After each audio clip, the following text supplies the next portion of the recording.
Bismillahirrahmanirrahim. Assalamualaikum warahmatullahi wabarakatuh. Alhamdulillah wassalatu wassalamu ala Rasulillah wa ala alihi wa ashabihi wa man walah. Rabbi shrah li sadri wa yassir li amri wahlul 'uqdatam min lisani yafqahu qawli.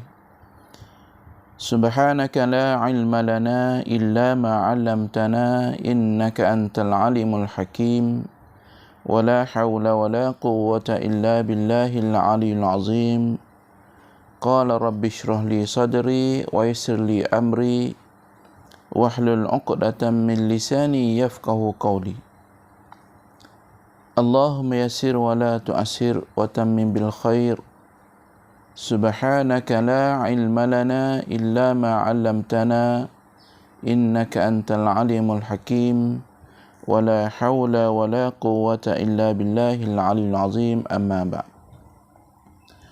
Tuan-tuan, puan-puan, para jemaah muslimin dan muslimat rahimakumullah. Alhamdulillah, pada kali ini, pada pagi ini, marilah sama-sama kita memanjatkan setinggi-tinggi rasa syukur kepada Allah Subhanahu wa taala kerana dengan izinnya dan hidayahnya maka kita diberi kesempatan sedikit masa untuk sama-sama kita berada dalam majlis ilmu pada pagi ini. InsyaAllah pada pagi ini kita akan teruskan lagi pengajian kita berkenaan dengan hadis yang pertama dari kitab Matan Arba'in An-Nawawiyah, iaitu berkenaan dengan perkara niat dan yang berkaitan dengannya. Kalau pada kuliah yang lepas kita telah membincangkan berkenaan dengan pengertian niat dan maksudnya, dan pada pagi ini kita akan teruskan lagi huraian berkenaan dengan wa innama likulli imri'in ma nawa. Hanya bagi tiap-tiap seseorang apa yang dia niatkan. Tuan-tuan dan puan-puan yang dirahmati Allah Subhanahu wa taala, hadis yang diriwayatkan oleh Amirul Mukminin Abu Hafsin Umar Al-Khattab ini menerangkan kepada kita berkenaan dengan peranan niat dalam tingkah laku, dalam perbuatan kita seharian.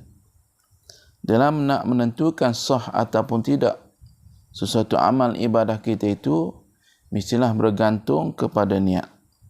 Innamal a'malu binniyat wa innama likulli imri'in ma nawa. Tiap-tiap sesuatu itu bergantung kepada niat, dan tiap-tiap bagi seorang apa yang ia niatkan. Sesuai dengan apa yang telah dinyatakan di awal hadis, bahawa segala amalan adalah dengan niat. Tiap-tiap suatu amalan kita yang kita lakukan, mestilah ada niatnya. Ada tujuan, ada tuju arah, ketentuan maksudnya. Kerana itulah terletak balasan baik atau jahat, dan seseorang akan mendapat balasan sebanding dengan apa yang telah diniatkannya. Ini peranan niat dalam amal ibadah kita.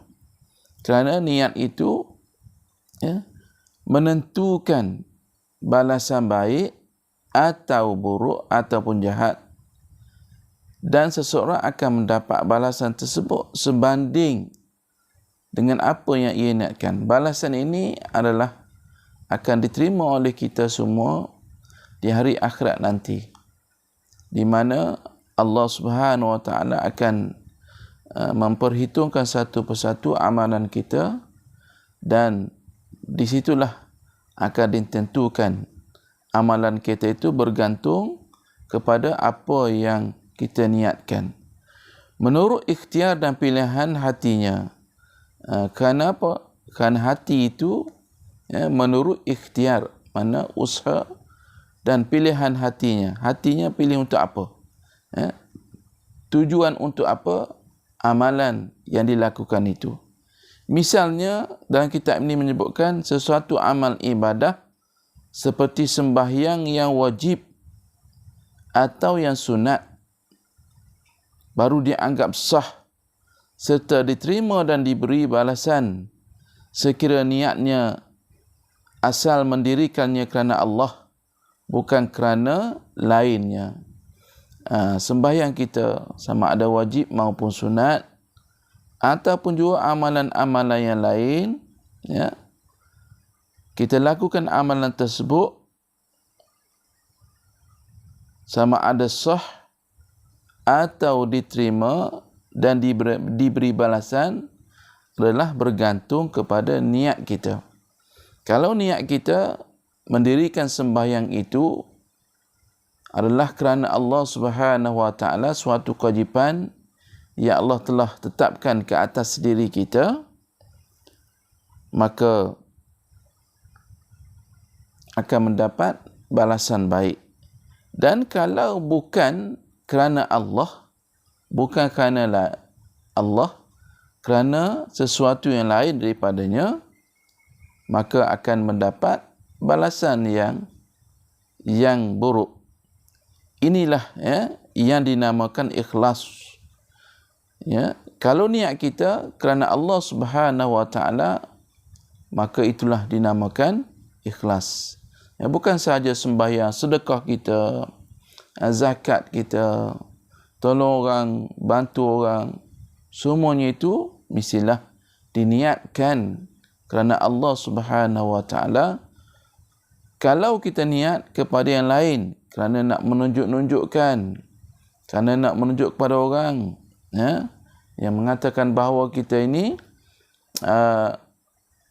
orang yang rajin bersedekah, orang yang suka bantu orang, orang yang rajin amal ibadah, maka itu tidak dinamakan ikhlas kerana Allah Subhanahu wa taala. Kerana ikhlas ini merupakan suatu intipati yang dilihat di dalam amal. Yang demikian itulah diperintahkan oleh Allah Subhanahu wa taala, wa ma umiru illa liya'budullaha mukhlishina lahuddin hunafa'a wa yuqimus shalah wa yu'tuz zakah wa dzalika dinul qayyimah. Surah Al-Bayyinah ayat 5, Allah Subhanahu wa taala menerangkan yang bermaksud, dan tidak diperintahkan mereka melainkan supaya mereka menyembah Allah dengan mengikhlaskan agama kerananya, dengan menjauhi kesesatan, dan supaya mereka mendirikan sembahyang dan memberikan zakat, kerana yang demikian itulah agama yang lurus. Ini perintah Allah supaya kita melakukan amal ibadah itu adalah dengan ikhlas kerana Allah Subhanahu wa taala. Jelaslah kepada kita, tuan-tuan yang dirahmati Allah Subhanahu wa taala, bahawa sesuatu amal itu dianggap sah atau sempurna kalau diwujudkan dengan niat atau qasad. Sesuatu amalan yang kita lakukan itu dianggap sahnya, diterimanya adalah kerana niat. Tetapi niat itu terletak pada haluan atau pada arah tujuannya. Niat tadi kerana apa? Kerana orang ke? Kerana ikhlas kepada Allah SWT. Kalau kepada Allah dikatakan ikhlas. Kalau tidak, yakni tidak kerana Allah, kerana yang lain daripada itu, tidaklah dinamakan ikhlas. Jadi apabila tidak dinamakan ikhlas, amalan kita itu adalah sia-sia dan tidak ada imbalan, tidak ada balasan yang sebanding dengan apa yang kita lakukan. Hanya apa yang kita dapat pujian daripada orang. Kalau kita sedekah kerana untuk mengharapkan pujian, maka kita akan mendapat pujian. Pahala daripada Allah tidak ada. Ya, ini kena betul teliti, betul hati-hati dalam amal perbuatan kita. Pentingnya ini yang menentukan sah ataupun tidak amalan kita itu. Tegasnya, niat yang terselit di hati ialah punca yang menentukan akibat amal. Akibat dia apa? Akibat baik amal itu kalau niatnya baik. Ini penting. Ya, niat itu penting kepada kita kerana ia menentukan akibat amalan kita. Baik amal itu kalau niatnya baik. Jahat amal itu kalau niatnya jahat. Niat kerana yang lain, jahatlah. Ya. Sekalipun amal itu pada lahirnya baik. Orang nampak amal itu baik. Nampak pandangan manusia baik sungguh. Ya. Orang tu rajin bersedekah, rajin bantu orang. Rupa-rupanya amalan itu ditunjuk-tunjukkan kerana apa? Kerana untuk mendapat pujian. Kerana untuk mendapat sesuatu. Maka itu adalah tidak baik. Malah niat itu pula ada kalanya dapat mengubah sesuatu perkara dan adat. Ada kalanya niat itu dapat mengubah sesuatu perkara dan adat, menjadikan dia sesuatu jenis ketaatan dan jalan ke arah pendampingan kepada Allah Subhanahu Wa Taala. Dalam suasana hari ini, tuan-tuan, kita kena tunjukkan apa yang kita buat itu. Kena tunjukkan niat kita kerana Allah Subhanahu Wa Taala, bukan kerana lain. Tunjuk tadi kepada orang ramai, tujuannya adalah untuk mengajak manusia supaya meniru macam kita. Ya. Tunjuk pada manusia bahawa inilah suatu amalan yang patut dibuat oleh orang ramai.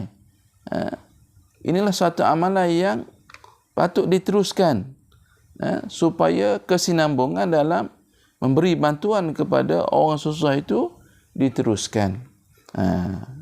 Perlu ditunjukkan. Kalau kita buat suatu, kita kata senyap-senyap, orang tidak tahu, maka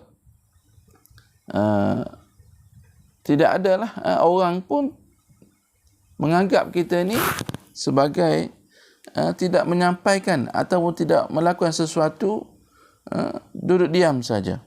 Jadi sebab itu perlu zaman ini berubah, zaman suasana kini yang dikatakan zaman 4.0, zaman teknologi ini, perlu tunjukkan apa yang kita buat itu agar manusia atau masyarakat lain boleh meniru kita, boleh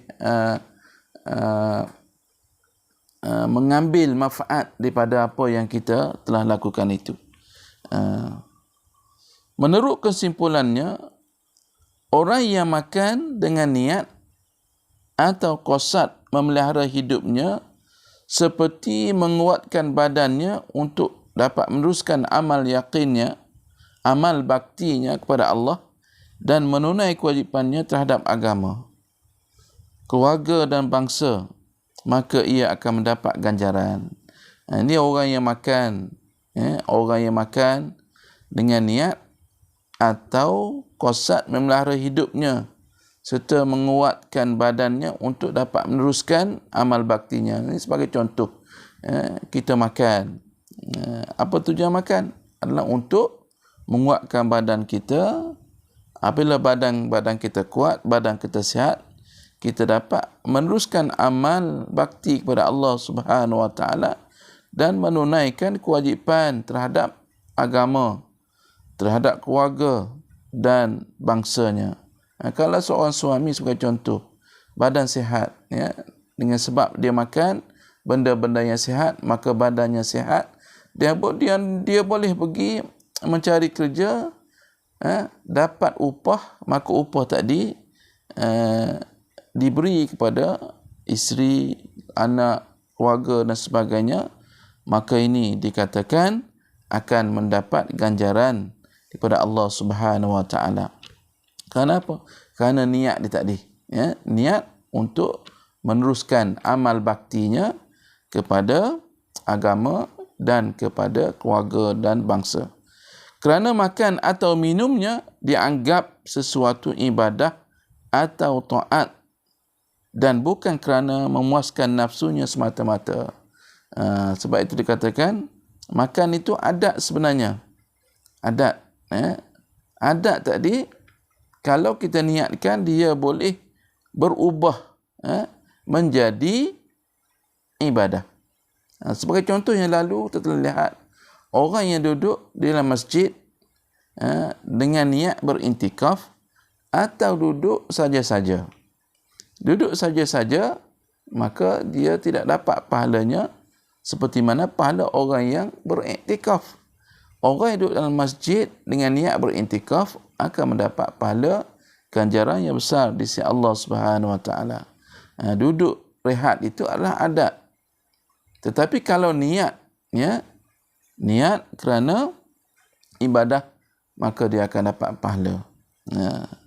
Jadi sekarang ni musim-musim suasana panas, orang suka duduk di masjid, rehat di masjid.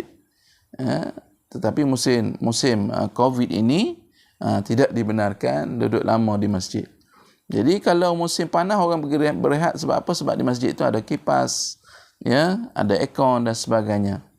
Perlulah disertakan duduk rehat di masjid itu, perlu disertakan dengan niat i'tikaf. Nawaitul i'tikafa fi hadzal masjid lillahi ta'ala, sahaja aku beriktikaf di masjid ini kerana Allah Subhanahu Wa Taala. Baik tuan-tuan, rahmati Allah Subhanahu Wa Taala. Kalaulah dia makan tadi kerana untuk nafsunya semata-mata, ya, maka dia tidak akan dapat pahala, bahkan dia dapat apa? Dapat kenyang sahaja, ya, dapat memuaskan nafsu makan, ya. Tetapi ketetapan ini ialah terbatas pada perkara yang harus pada syarak saja. Jadi benda yang harus pada syarak saja tadi, maksudnya kalaulah benda-benda yang haram, tidak boleh kita niatkan kerana Allah Subhanahu Wa Taala. Benda-benda yang makruh tidak boleh kita niatkan kerana Allah. Niat atau qasad mengenai perkara yang haram, maka yang haram itu tetaplah haram juga. Yang haram ni tidak boleh kita nak ubah niat dia. Sebagai contoh, kita mencuri. Mencuri itu satu perbuatan yang diharamkan dalam Islam. Sama ada mencuri harta, sesiapa sekalipun, maka itu tidak dibenarkan. Walaupun harta itu harta bukan orang Islam. Ada juga orang kata tak apa, curi harta orang bukan Islam diharuskan. Tidak, salah. Ini pandangan yang salah. Jadi maka yang haram itu tetaplah haram. Mana-mana yang haram, melakukan suatu perkara yang haram, kita tidak boleh untuk niatkan kerana Allah Subhanahu Wa Taala. Orang yang berusaha niat atau qasad yang baik tidaklah dapat mempengaruhi dan mengubah sesuatu yang hukum yang haram itu. Niat dia baik sebagai contoh, tidak dapat nak ubah melakukan perkara yang haram itu. Sebagai contohnya, kita pergi mencuri. Kerana apa? Hasil daripada perbuatan mencuri itu, maka kita nak sedekahkan. Niat dia, niat nak sedekah tadi, niat sedekah itu adalah amalan yang diharuskan oleh syarak. Dengan hasil yang mencuri, maka dia tidak boleh bertukar menjadi halal. Tidak boleh sama sekali. Hukumnya tetap haram. Orang yang berusaha mengumpulkan wang yang haram dengan niat yang baik. Tadilah sebagai contohnya, orang yang berusaha cari duit, cari harta yang haram, niatnya baik. Niat baik. Iaitu, apa niat dia? Untuk melakukan untuk pembinaan sebuah masjid umpamanya. Dia kumpul duit daripada yang haram. Duit apa? Duit judi sebagai contoh. Duit loteri. Duit mencuri. Ambil hak orang lain. Niat dia nak bina masjid. Tidaklah dianggap baik walaupun maksudnya itu baik. Tidaklah dianggap baik walaupun niatnya itu baik. Dan orang yang melihat akan perkara yang haram dengan niat yang baik. Tuan kitab ni bagi contoh lagi. Melihat perkara yang haram dengan niat yang baik.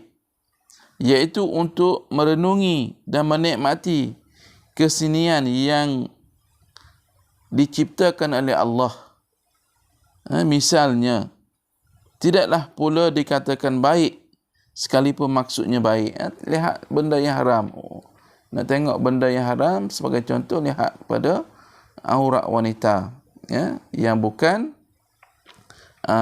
muhrim dengan kita. Lihat aurat wanita, rambut, sebagainya. Aurat wanita, kita kata cantik, indah ciptaan Allah Subhanahu Wa Taala.